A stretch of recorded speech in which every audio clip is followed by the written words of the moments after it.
नमस्कार साथियों, स्वागत है आपका हमारे ऑनलाइन यूट्यूब प्लेटफॉर्म क्रेजी जी के ट्रिक पर। मैं हूं दिनेश साहू और आज का वीडियो लेक्चर काफी महत्वपूर्ण होने वाला है क्योंकि आज के वीडियो लेक्चर में हम इंडियन ज्योग्राफी के अंतर्गत काफी महत्वपूर्ण टॉपिक को डिस्कस करेंगे। आज का लेक्चर भारत की जनजातियों या फिर ट्राइब से संबंधित होने वाला है। ठीक है, देखिए अब भारत की जनजातियों को या फिर इंडिया की जो ट्राइब्स हैं, है ना, इसको आप डिटेल में पढ़ना चाहते हैं तो हमारे चैनल पर आपको वीडियो मिल जाएगा। ठीक है, तो वहां से आप डिटेल में पढ़ सकते हैं।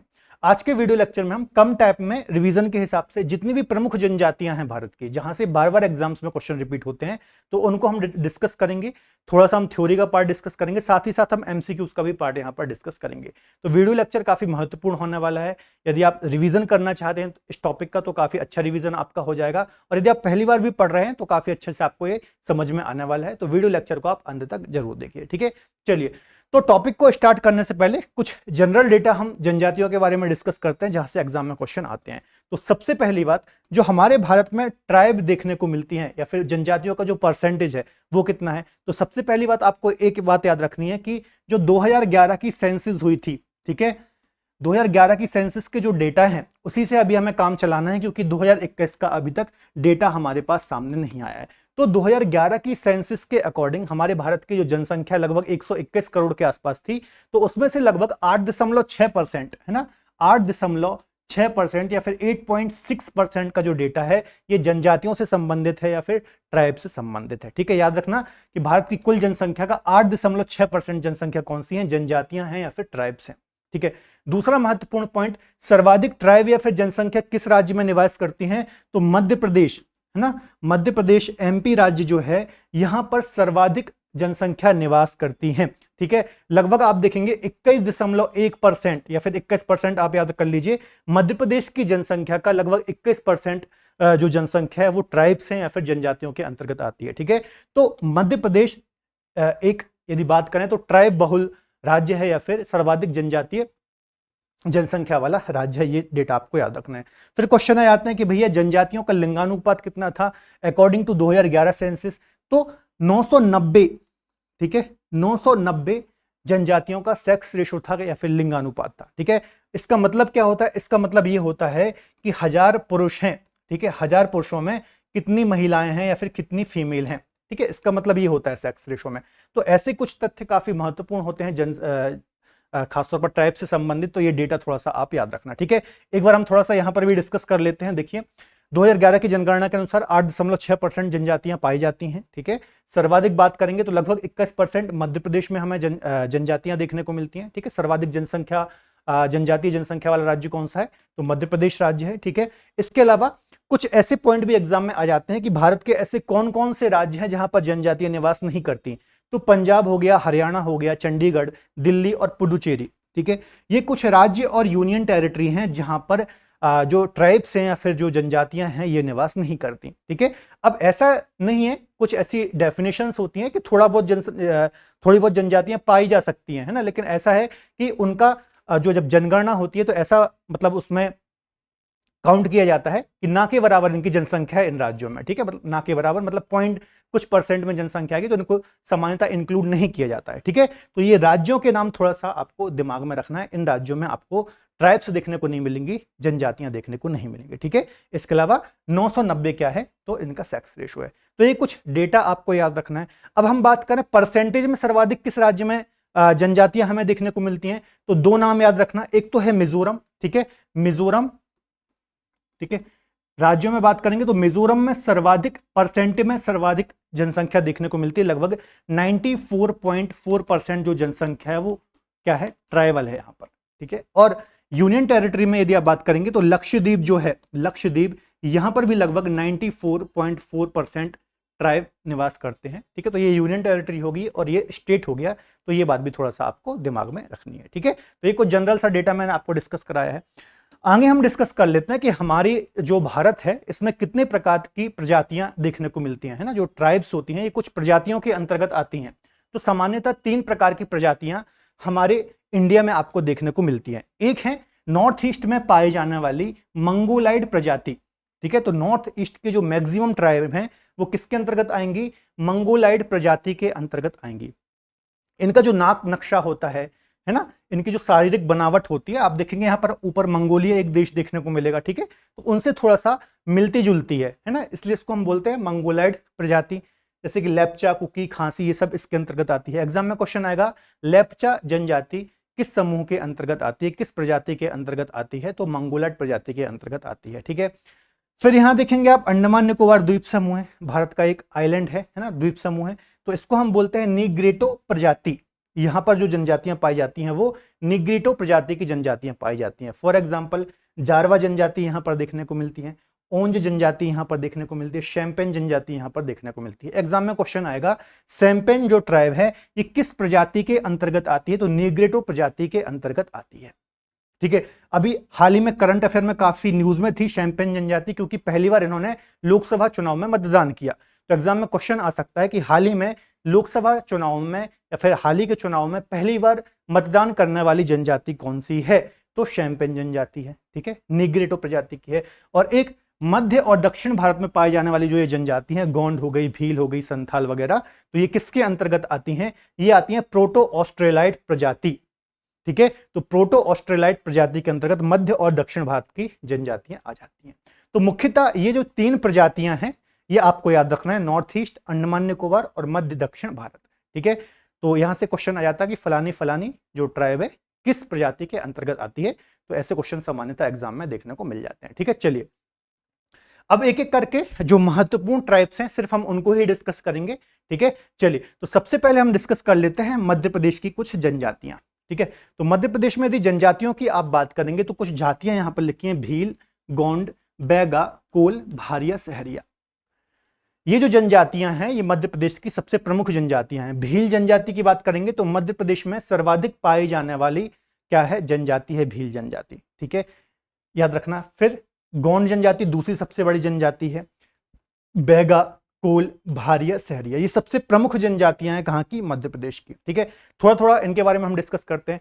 भील के बारे में बात करें बच्चों यदि, है ना, तो भील जो है ये मध्य प्रदेश का जो पश्चिमी क्षेत्र है, झाबुआ, अलीराजपुर वगैरह, ठीक है, यहां पर देखने को मिलती है, गुजरात में देखने को मिलती है, राजस्थान में देखने को मिलती है, महाराष्ट्र में देखने को मिलती है, ठीक है। तो ये पश्चिमी क्षेत्र जो आप देख रहे हैं ना भारत का, यहां पर सर्वाधिक भील ट्राइब आपको देखने को मिलेगी, ठीक है। इस रीजन में राजस्थान, ये वाला जो रीजन मैंने बताया, यहां पर सर्वाधिक भील ट्राइब देखने को मिलती है और मध्य प्रदेश के पश्चिमी मध्य प्रदेश में आपको देखने को मिलती है, ठीक है। भील शब्द आया कहां से, तो भील शब्द जो है ये बील शब्द से बना है बच्चों, याद रखना है ना, बील।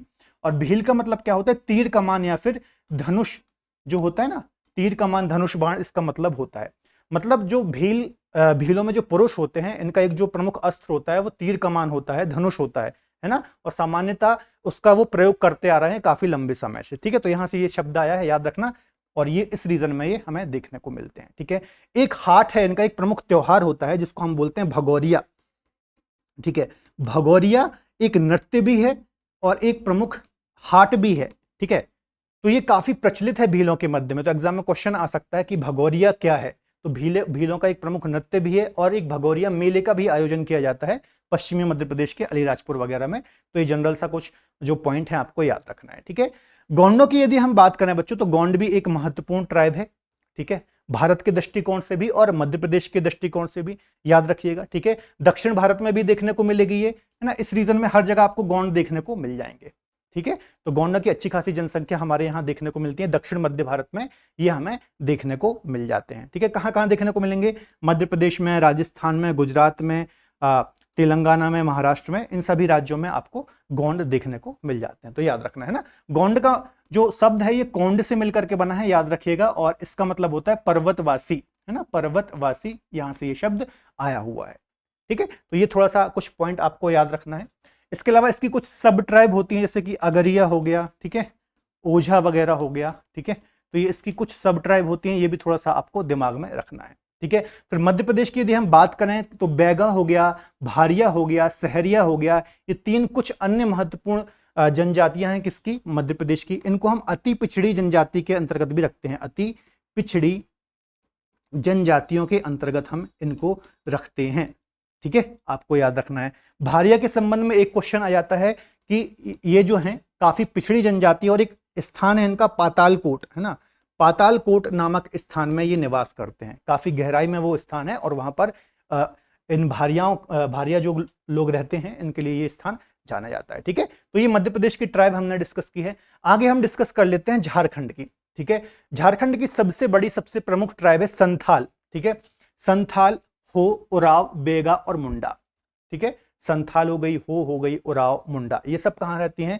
ये सब इस रीजन में, छोटा नागपुर प्लेट्यू रीजन, खासतौर पर झारखंड रीजन में आपको देखने को मिलती है। अब संथाल लोगों की यदि हम बात करें तो ये कुशल कृषक होते हैं। ठीक है, कुशल कृषक होते हैं मतलब काफी अच्छी तकनीकी से कृषि करते हैं, इसके अलावा शिकारी भी होते हैं। ठीक है, और भारत की तीसरी सबसे बड़ी जनजाति है, आपको याद रखना है, और झारखंड की सबसे बड़ी जनजाति है। ठीक है, कहां है? छोटा नागपुर प्लेट्यू रीजन में, खासतौर पर झारखंड में ये जनजाति हमें देखने को मिलती है। ठीक है, तो झारखंड की सबसे बड़ी ट्राइब है, याद रखिएगा। इसके अलावा इनमें एक विवाह का प्रचलन होता है जिसको बुपल कहा जाता है। क्या कहा जाता है? बुपल कहा जाता है। इसके अलावा संथाल जनजाति पश्चिम बंगाल में भी अच्छी खासी मात्रा में निवास करते हैं। ठीक है, तो पश्चिम बंगाल राज्य झारखंड से ही लगा हुआ है, तो पश्चिमी वेस्ट बंगाल वाला जो रीजन है, यहां पर भी आपको संथाल देखने को मिलेंगे। क्योंकि तीसरी सबसे बड़ी ट्राइब है, तो ये बात आपको थोड़ा सा दिमाग में रखना है। फिर उराव की बात करें, ठीक है, तो उराव भी कहाँ की? झारखंड की एक प्रमुख ट्राइब है। तो ये जनजाति जो है, ये खास प्रकार की लैंग्वेज बोलती है जिसको हम कुरुख बोलते हैं। तो एग्जाम में क्वेश्चन कई बार यहां से आया कि निम्न में से कौन सी ट्राइब कुरुख भाषा बोलती है? ठीक है, तो इसी के चलते इसको, भाषा के चलते इसको कुरुख जनजाति के नाम से भी जाना जाता है। ठीक है, ये पॉइंट याद रखना। तो कहां की है? ये भी झारखंड की है। नेक्स्ट है हो।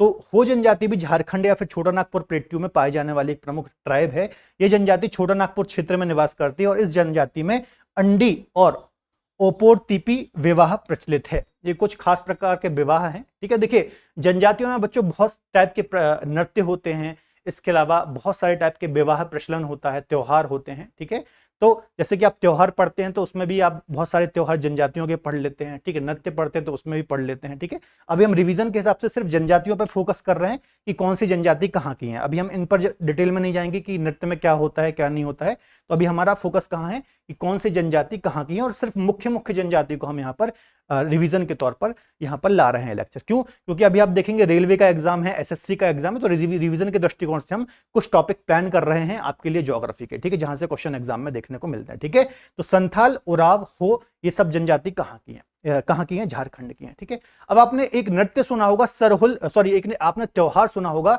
सरहुल त्योहार। तो जो सरहुल त्योहार है, यहां से कई बार क्वेश्चन आया कि सरहुल त्योहार कौन सी जनजाति मनाती हैं? तो मुंडा, उराव और हो जनजातियां, यहां पर देखिए लिखा है मुंडा, उराव। ठीक है, मुंडा, उराव और हो जनजातियां जो हैं ये सरहुल त्योहार सेलिब्रेट करती हैं। और तीनों ही जनजाति कहाँ की हैं? मुख्यतः झारखंड की, छोटा नागपुर प्लेट्यू के आसपास की ये जनजातियां हैं। ठीक है, तो ये इंपॉर्टेंट जनजातियां, यहां से क्वेश्चन आते हैं, आपको याद रखना है। आगे डिस्कस कर लेते हैं।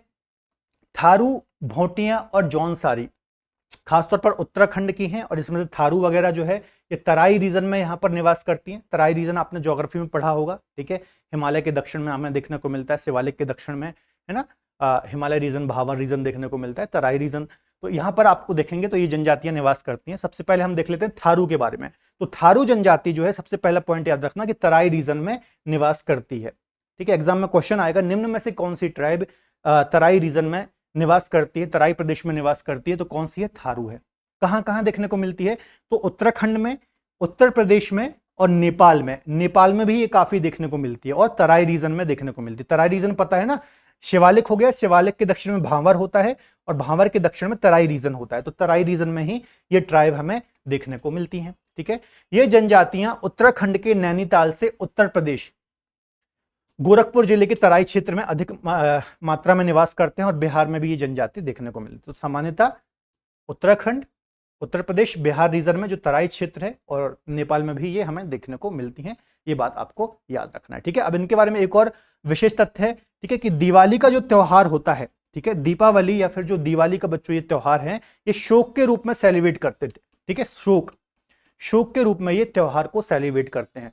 हालांकि ये अब वर्तमान में तो नहीं करते हैं, लेकिन पहले ये कहीं ना कहीं दिवाली के त्योहार को शोक के रूप में मनाते थे। ठीक है, तो ये बात आपको याद रखना है। कौन सी जनजाति? थारू जनजाति। ठीक है, यहां पर देखिए लिखा हुआ है। इसके अलावा थारू जनजाति उत्तराखंड की सबसे बड़ी जनजाति है। 2011 की जनगणना से पहले जौनसारी जो ट्राइब है उत्तराखंड की सबसे बड़ी जनजाति थी। ठीक है, तो ये बात आपको याद रखना है थारू के बारे में। काफी क्वेश्चन थारू जनजाति से एग्जाम में देखने को मिलते हैं।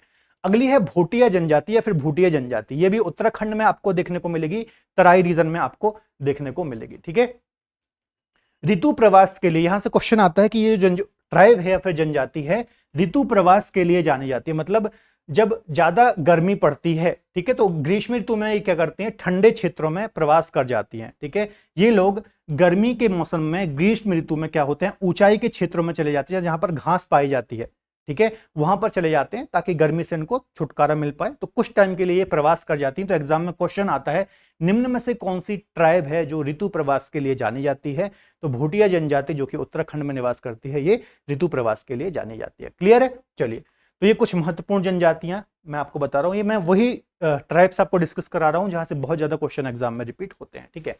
इसके अलावा देखिए सिक्किम में देखेंगे तो आपको एक लेप्चा और भूटिया जनजाति यहां पर भी देखने को मिलेगी, ठीक है। इसके अलावा यहां पर भी हमने कौन सी जनजाति देखी, अभी भूटिया जनजाति यहां पर भी हमने देखी है ना।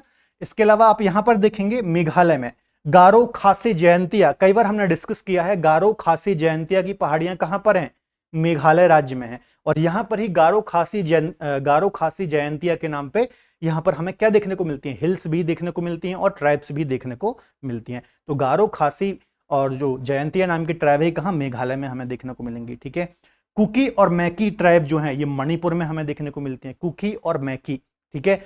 इसके अलावा देखेंगे नागा, खासी और कुछ अन्य ट्राइब जो है नॉर्थ ईस्ट की, है ना, ये क्या है, नॉर्थ ईस्ट राज्य है। और यहाँ की नागा जनजाति, खासी जनजाति, साथ ही साथ कुछ अन्य जनजाति क्या करते हैं, स्थानांतरित कृषि करते हैं या फिर झूम कृषि करते हैं। तो एग्जाम में कई बार क्वेश्चन आया है कि निम्न में से कौन सी ट्राइब झूम कृषि करती है, स्थानांतरित कृषि करती है। तो नागा ट्राइब, खासी ट्राइब या फिर उत्तर पूर्वी राज्य के जो आदिवासी लोग हैं, ट्राइब हैं, ये झूमिंग कृषि करते हैं। झूम कृषि आप जानते ही होंगे, स्थानांतरित कृषि के नाम से भी इसको हम जानते हैं। इसमें क्या किया जाता है कि पूरे जंगल के जंगल जो होते हैं, ठीक है, जो जंगली क्षेत्र होते हैं, जंगल होते हैं, ठीक है, इसको क्या कर देते हैं, इनको ये साफ कर देते हैं, काट देते हैं वृक्षों को और भूमि को कृषि योग्य बना लेते हैं। फिर वहां पर क्या करते हैं, ये एग्रीकल्चर कृषि का कार्य करते हैं। कुछ समय वहां पर कृषि करेंगे, उसके बाद वो फिर दूसरी जगह चले जाएंगे, वहां पर जंगलों को साफ करेंगे, भूमि को कृषि योग्य बनाएंगे और फिर से वहां पर कृषि करेंगे, ठीक है। तो इसको हम बोलते हैं स्थानांतरित कृषि या फिर झूमिंग कृषि, ठीक है। नॉर्थ ईस्ट में काफी ज्यादा प्रचलन है इसका। एक यहां पर देखिए ये गुजरात राज्य है, तो गुजरात राज्य में अभी मैंने कुछ भील वगैरह आपको बताई थी। इसके अलावा डाफर, टोडिया और भील ये जनजाति आपको यहां पर देखने को मिलती है। गुजरात की सबसे बड़ी जो ट्राइब है वो भील ट्राइब है, ये भी आपको याद रखना है, इतने ही पॉइंट है, ठीक है। इसके अलावा छत्तीसगढ़ में देखेंगे एक बिरहोर ट्राइब आपको यहां पर देखने को मिलेगी। कहां पर, छत्तीसगढ़ में बिरहोर नाम की ट्राइब आपको देखने को मिलती है। नागालैंड में नागा ट्राइब आपको देखने को मिलती है। नागा ट्राइब की एक विशेषता है, खासतौर पर ये ईसाई होते हैं, ठीक है, ईसाई होते हैं नागा ट्राइब के लोग, ये थोड़ा सा दिमाग में रखिएगा। आगे हम डिस्कस कर लेते हैं असम राज्य। असम राज्य में यदि आप देखेंगे तो अहोम और बोडो ये दो ट्राइब हमें देखने को मिलती हैं असम राज्य में, अहोम और बोडो। क्लियर है? यहां पर देखिए लिखा है एक पॉइंट, बोडो जनजाति भी असम राज्य में निवास करती है और असम की सबसे बड़ी जनजाति है बोडो जनजाति, ठीक है। ये पॉइंट आपको याद रखना, कई बार यहां से क्वेश्चन आया है। एक अहोम जनजाति है, तो अहोम देखिए, अहोम कहीं ना कहीं ये तो आप इजिली याद कर पाएंगे, असम अहोम मिलता जुलता नाम है ना। यहां पर आप सा लगा देंगे असम हो जाएगा, तो इजिली याद हो जाएगा, है ना।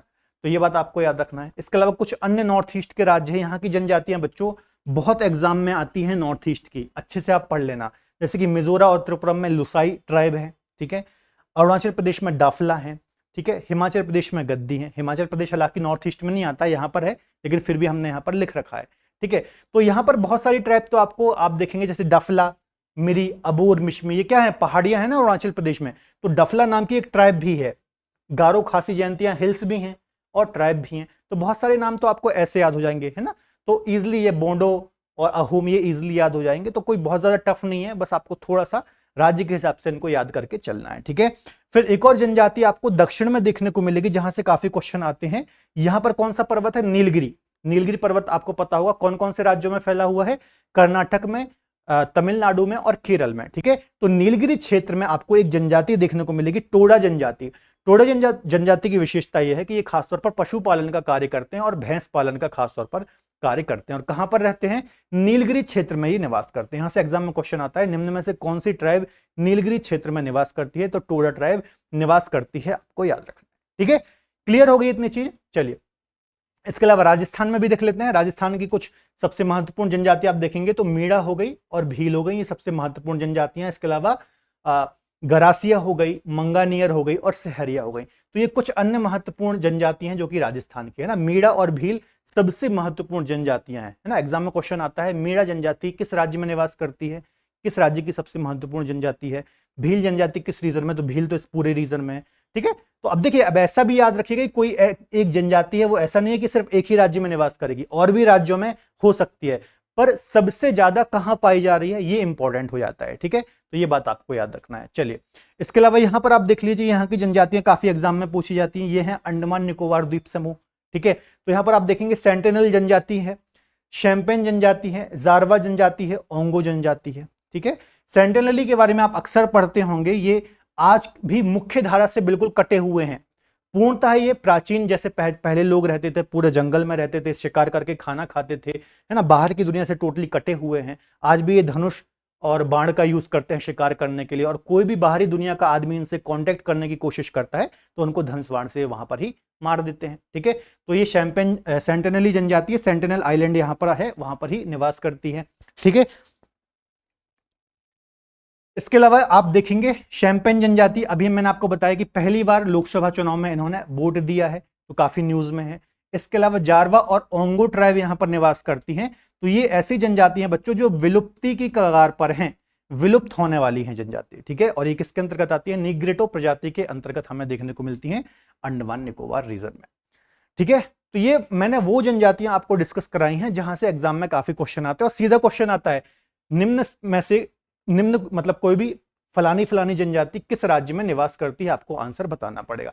तो इस टाइप के क्वेश्चन एग्जाम में हमें देखने को मिलते हैं, ठीक है। चलिए, तो ये जो हमने जनजातियां पढ़ी हैं, मोस्ट इंपॉर्टेंट जनजातियां हैं, इससे रिलेटेड कुछ क्वेश्चन भी हम यहां पर डिस्कस कर लेते हैं, ठीक है। चलिए, पहला क्वेश्चन है, उत्तर पूर्वी भारत के पहाड़ी और जंगली क्षेत्रों में निम्नलिखित में से कौन सा प्रजातीय समूह देखने को हमें मिलता है, ठीक है।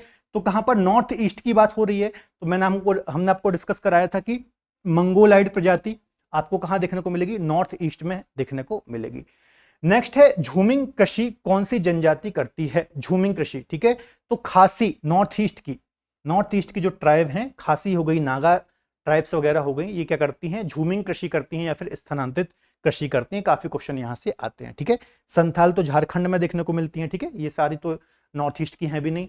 अगला क्वेश्चन है, भारत के निम्नलिखित भागों में द्रविडियन प्रजाति मुख्यतः कहां संकेंद्रित हैं, कहां पाई जाती है द्रविडियन प्रकार की जनजाति। तो दक्षिण भारत में आपको द्रविडियन प्रजाति की जनजातियां देखने को मिलेंगी, या फिर दक्षिण मध्य भारत भी यदि ऑप्शन होता तो वो भी सही होता है ना। यदि यहां पर दक्षिण मध्य भारत होता तो वो भी हम यहां पर टिक कर सकते थे। अगला क्वेश्चन है, निम्नलिखित में से कौन सी अनुसूचित जनजाति दिवाली को शोक के रूप में मनाती है। अभी मैंने आपको डिस्कस कराया, तो कौन सी जनजाति है, थारू जनजाति है। थारू जनजाति कहां निवास करती है, उत्तराखंड हो गया, ठीक है, और उत्तर प्रदेश हो गया, इस रीजन में नेपाल वगैरह वाला जो ये रीजन है, इस बेल्ट में ये जनजाति देखने को मिलती है। और दिवाली को किस शोक के त्योहार के रूप में, हालांकि पहले मनाती थी, वर्तमान में तो ये इस रूप में इसको सेलिब्रेट नहीं करती है। अगला है, भारत के निम्नलिखित में से किस राज्यों में थारू जनजाति निवास करती है। तो बिहार, मध्य प्रदेश में तो नहीं है, झारखंड मध्य प्रदेश नहीं है, छत्तीसगढ़ हिमाचल प्रदेश नहीं है, उत्तराखंड उत्तर प्रदेश इसका ऑथेंटिक आंसर हो जाएगा, ठीक है। ये सभी देखिए आए हुए क्वेश्चन है ना। सिविल सर्विसेज की बात कर लीजिए, वनडे एग्जाम की बात कर लीजिए, इस टाइप के क्वेश्चन आपको देखने को मिलते हैं। गद्दी लोग कहाँ निवास करते हैं, गद्दी जनजाति कहां पर निवास करती है। तो गद्दी ट्राइब जो है बच्चों, ये कहां निवास करती है, हिमाचल प्रदेश की एक प्रमुख जनजाति है गद्दी ट्राइब, ठीक है। बीपीएससी में क्वेश्चन आया हुआ है। निम्न में से भारत की सबसे बड़ी जनजाति कौन सी है, ठीक है। तो भारत की सबसे बड़ी जनजाति टोडा नहीं है, गोंड, थारू, ठीक है, इसका आंसर हो जाएगा बच्चों गोंड। वैसे यदि आप देखेंगे जनसंख्या के अनुसार, तो जनसंख्या में यदि आप देखेंगे तो सबसे बड़ी जनजाति कौन सी है, भील है, ठीक है। भील सबसे बड़ी जनजाति है, आपको याद रखना, लगभग 17 मिलियन के आसपास इनकी पॉपुलेशन है, ठीक है। तो लेकिन ऑप्शन के अकॉर्डिंग हम यहां पर गोंड ही सही मानेंगे। अगला है, सरहुल त्योहार कौन सी जनजाति मनाती है। तो सरहुल त्योहार की यदि हम बात करें तो कौन सी जनजाति सेलिब्रेट करती है, तो इसका आंसर क्या हो जाएगा, मुंडा। कुमार, बैगा, गोंड ये तो नहीं करते, तो मुंडा जनजाति सरहुल त्योहार को सेलिब्रेट करती है।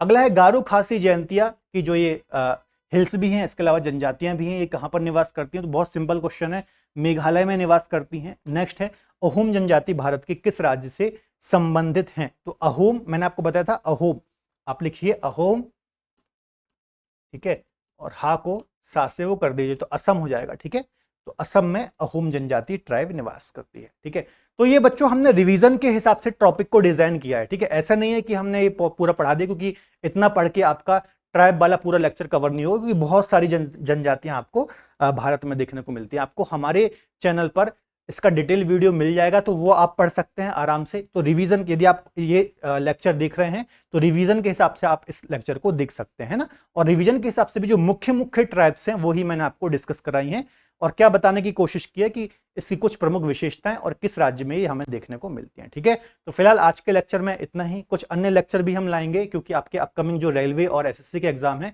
ताकि आपका इन एग्जामों के लिए अच्छे से रिवीजन हो पाए। तो मिलेंगे अगले बेहतर लेक्चर में, तब तक अपना ख्याल रखिए और पढ़ते रहिए। बाय बाय, टेक केयर, जय हिंद।